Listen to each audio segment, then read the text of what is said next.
Robert Kiyosaki and his Rich Dad Poor Dad series of books served as the entry point for a lot of beginning investors entering into the world of real estate investing. Robert Kiyosaki makes a lot of money from these seminars, so of course he wants you to enter the sales funnel, and that's why he pitches it anytime he can. At the end of his books, his websites, on his huge social media following, on all of his videos on YouTube, and he runs paid advertising to meetup.com. And the reason why I'm so against these educational events is because of how much they charge and how much they prey on the weak and vulnerable. And let me give you the exact formula for what they do. Now that you've entered the funnel and you're willing to attend this free event, which of course you're going to attend, it's free and you can learn, it's an educational opportunity and networking opportunity. So you're going in with a huge smile on your face. You enter into this big, large ballroom, and there is a lot of people. So you have a lot of social proof. You have someone up on stage teaching, so you have an appeal to authority fallacy. And what they do once the presentation begins is they hype you up on all of their success. They talk about how much money they made because it's important that they preach financial success because that's why you're there. You want to achieve what they've achieved. Phase one is them discussing a couple of deals they've done, and they focus on how much money can be made because they know that's why you're there. Everything's going to be focused on the money. And it is hype, hype, hype. Let me hype you up. I want you to get up out of your seat. You're so hyped. And by this time, you're so interested in the success of the person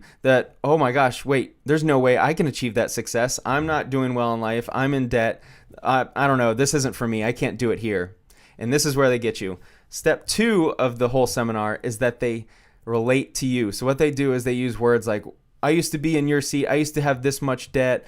I used to not be making much money. My boss hated me. I didn't get to spend any time with my family, and I wanted to achieve more in life. And guess what? I was able to once I attended a Rich Dad educational event a few years back. See, I was in your seat, and I decided to make a decision that day that forever changed my life. And you see how powerful that is? Here's the powerful step three of the seminar is that they build up the ability to learn all these secrets from this person on stage. And of course, it's not Kiyosaki. Kiyosaki might not even know the guy. These are paid salesmen. These people are so good at selling on stage. And so at this point in the crowd, you want to achieve the success. So you're going to buy into whatever they're selling. So you're going to, of course, go and sign up the second you can. So when they say, hey, at the end of this presentation in the back of the room, you just need to sign up. It's only like a few $100. Look, if you're not the person willing to invest in yourself, like how are you supposed to expect to achieve financial success? So they put all this pressure on you, and then you see a few people go to the back of the room, and of course you don't want to miss out on this opportunity. So you sign up for a weekend seminar for a few $100s to a few thousand.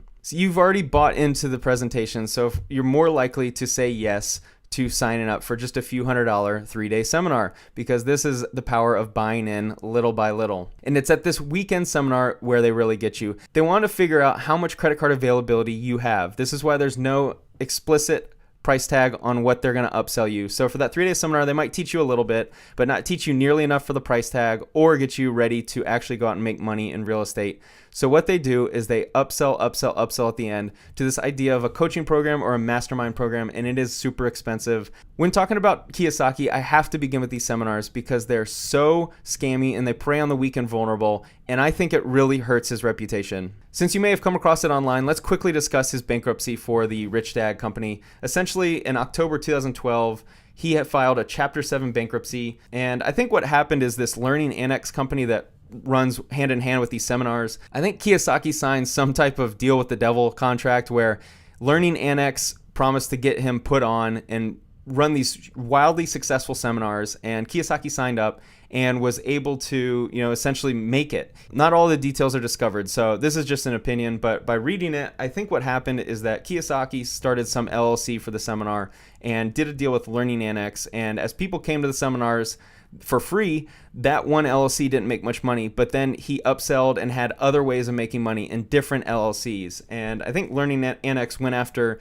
the LLC that he signed a deal with, but really all the money was flowing into different LLCs. So when he was when he was getting sued, he was able to file bankruptcy because that one specific LLC that he probably signed the deal with Learning Annex had no assets and had huge liabilities. So it was probably a really savvy accounting move. But this does not mean that Kiyosaki is broke. For all you like who hate him out there and want to go after him, Chapter 7 bankruptcy is simply a corporate bankruptcy, not a personal bankruptcy, as all of his assets and money were in different LLCs. As much as I dislike Kiyosaki's seminars, I can't deny the fact that Rich Dad, Poor Dad books have been an excellent entry point for a lot of people to learn investing, and they have served as an avenue for a lot of people to learn real estate investing. And what I like about Kiyosaki is that he's always preached the value of the right type of education. He's really good at teaching macro level educational concepts, how to keep more money, the value of investing, the power of using other people's money, and the benefits of running your own business. Through his books and YouTube, he's made it really affordable to receive a financial education. Unfortunately, a lot of people don't have access to parents with a financial education or an environment that breeds success financially.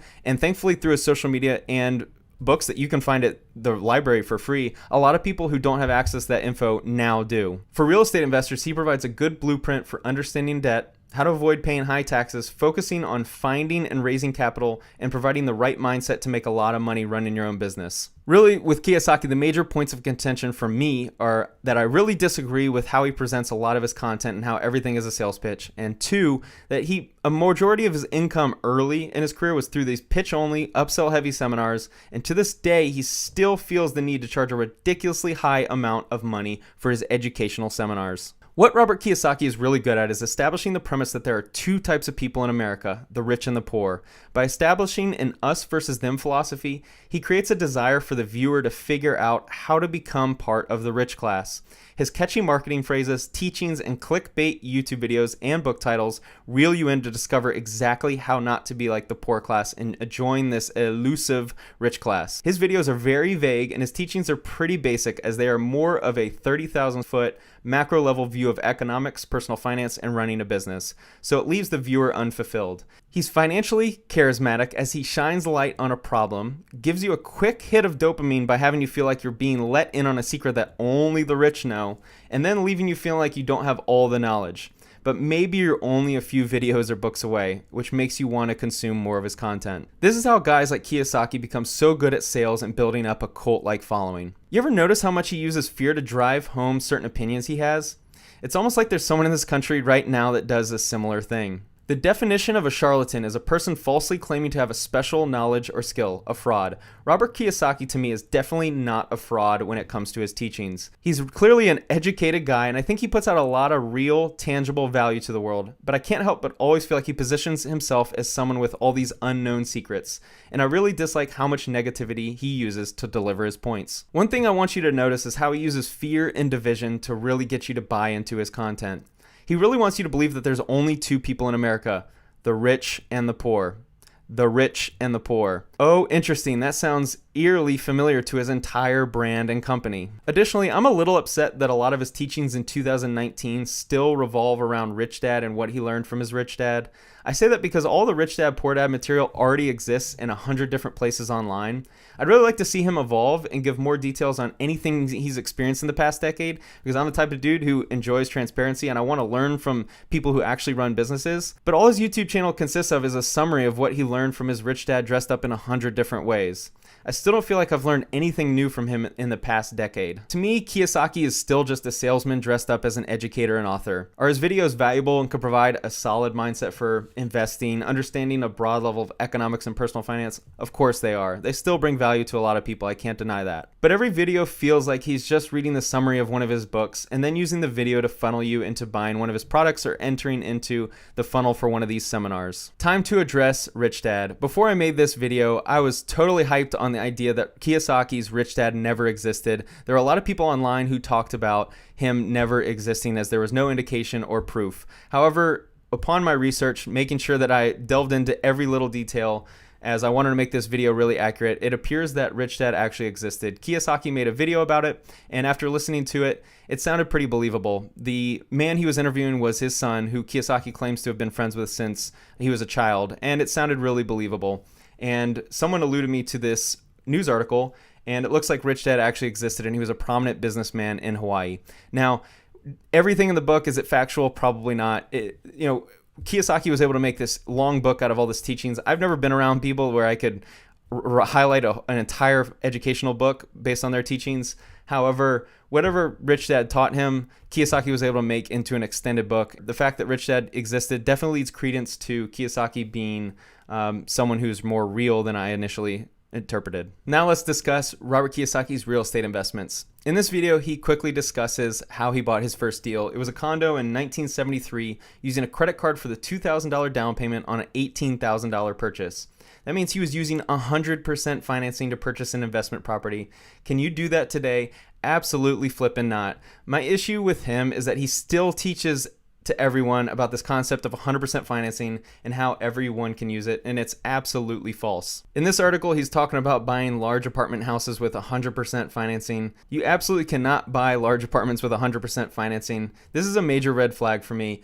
I'm not someone who owns like a large fleet of multifamily properties, but in my experience researching it, I have a good friend who's in commercial lending. 75% to 80% LTV is generally as high as you go, definitely not 100%. And I think this is where it's misleading to his followers, this idea that you can get into a large apartment building for 100% loan. That is absurd. In an interview with Jason Hartman, he talks about his portfolio of owning 1,400 rental units. Every month I get a check hundreds of thousands of dollars, oil wells, tens of thousands of dollars. I just don't believe it, and it's misleading. 1,400 units, let's call it $100K a unit because I imagine he's buying in good areas. That's a $140 million portfolio. This is really a deduction in transparency and authenticity for me, as it's completely misleading. An author does not own a $140 million real estate portfolio. What Kiyosaki does is buy into syndicated deals. And if you're not familiar, syndicated deals are essentially an investor goes out and finds large multifamily properties. Imagine the large 200-unit buildings in your city. You pool a bunch of investor money together to go buy the property. So you could be one of 10, you could be one of 100 investors on these large deals. If you pay attention to Grant Cardone and Cardone Capital, this is essentially what he does. So when Kiyosaki says he's receiving checks every month on hundreds of thousands of dollars, it's just misleading. And if he really was making that much money, I would hope that the production value of his YouTube videos would go up. In this video titled Proven Strategies to Real Estate Gold, it drives home my point that I think Ken McElroy is probably the real estate guy for the Rich Dad company, and Kiyosaki essentially invests into his syndications ran by McElroy. In my opinion, Kiyosaki probably, as part owner of a lot of units, he's sold something like 20 million books. So I'm sure he has a lot of capital from the books. And then the seminars are, of course, a huge income stream for him. And then he takes that money and invests in McElroy's syndicated deals. So he probably has a large amount of units in his portfolio, but he's a part owner, and how much he owns we'll never know. Because if you watch his videos, he doesn't really talk about the specifics. This is like a Tai Lopez type of talk when he talks about real estate. There's no specifics, there's no details, there's no indication that he's the one actually going out and buying the deals. He's using very vague and simple concepts and then bringing in people who actually know what they're talking about to discuss real estate. Time to give Robert Kiyosaki a score. We have 5 criteria on a scale of 1 to 10. If the subject score is less than 25, then they are officially a charlatan. Above a 25, then they qualify as being authentic and trustworthy. I have 2 scores for Kiyosaki. His seminars are a 0 out of 50, full charlatan. But I'll be grading his content, as I know you will not be attending his seminars after watching this video, or at least I hope you won't be. First is authenticity, the truth behind what you share. Kiyosaki earns a 6 here, as I'm now a believer that Rich Dad at least existed. I also like that we know of his first businesses, unlike other gurus like Dan Lok. Kiyosaki has been preaching the same principles for multiple decades now, which earns my respect. Second is transparency, how much you share. He earns a 6 here as well. I like that Kiyosaki shares his failures about his entrepreneurship before the Rich Dad series begins. I do not like that he hasn't talked about anything new in the past decade, though. I really wish he would discuss his businesses of 2019 and show us behind the scenes more, instead of giving us the same information over and over. Additionally, he earns a few deductions here, as his real estate info is very vague and I believe to be completely misleading. Third is replaceability, the ability to replace your content.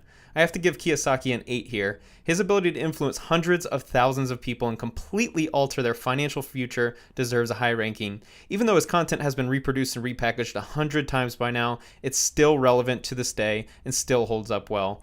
I'm not aware of many content creators that can take financial discussions and turn them enjoyable and easy to digest as well as Kiyosaki has.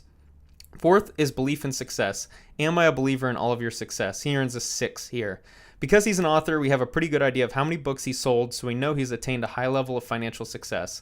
But the fact that he still runs these educational seminars decades after selling millions of books makes me wonder how successful he really is. Him claiming to have a portfolio of 1,400 units and not mentioning that it's part of syndicated deals drops the score a little.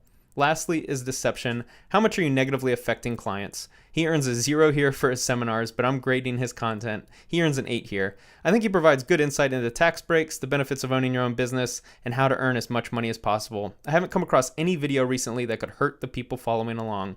Kiyosaki earns a 34 out of 50, which means his content is worthy of following. His seminars, on the other hand, are worthy of a 0 out of 50 and should not be attended for any reason ever. Hey everyone, thanks for watching, and make sure to hit subscribe so you can follow along on my journey from zero to financial independence.